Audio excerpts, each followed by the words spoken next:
African youth drawn from 55 nations attended the two-day summit at the Center of Multilateral Solutions for the Future, whose theme was Upskilling for Africa's Development.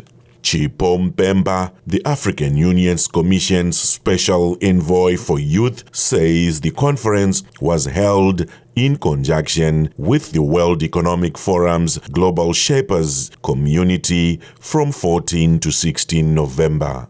I believe this partnership is very important because it helps us to further amplify on issues that are related to our continent and how they affect young people.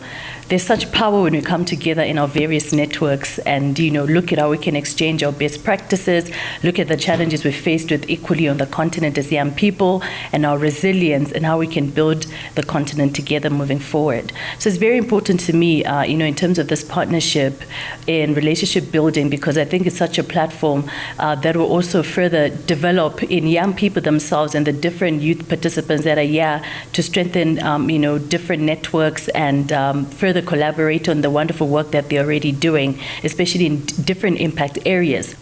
Raisa Kanku, Global Shapers Community Manager, Sub-Saharan Africa, says it is very important to collaborate and work together as young people in Africa.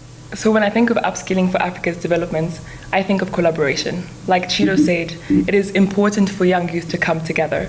Obviously, every youth is in a different position. Either they're in the politics, either they're in an NGO, either they're starting an enterprise, or they might also just be volunteers. But when we connect all pieces together, we realize and see actual tangible impact at the end of the day. Liberian youth mental health champion Fayia Tebe says the summit came up with strategies for youth participation in boosting meaningful growth and development in Africa. The issue of Africa have to be solved by the Africans. Today, a lot of Africans want to leave Africa.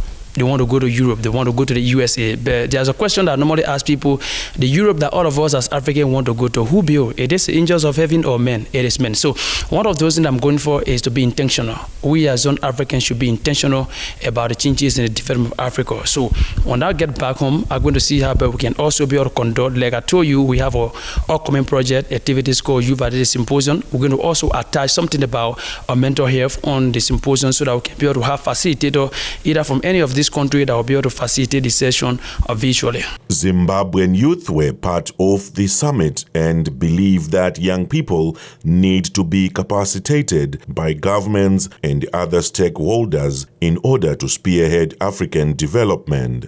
Anoziwa Marindire, founder of Usawa Institute, a youth empowerment hub in Zimbabwe, says she dreams of an inclusive Africa.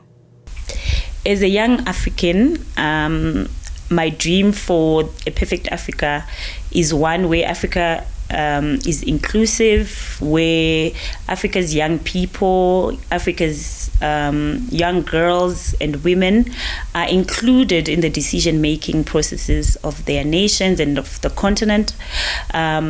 Also where they have the opportunity or equal opportunity to contribute to the development of their nations and of the continent. The Shape Africa Summit was one of the biggest youth gatherings in Africa this year as it hosted hundreds of young people from all African Union nations. Evans Zeninga, VOA News, Washington, D.C.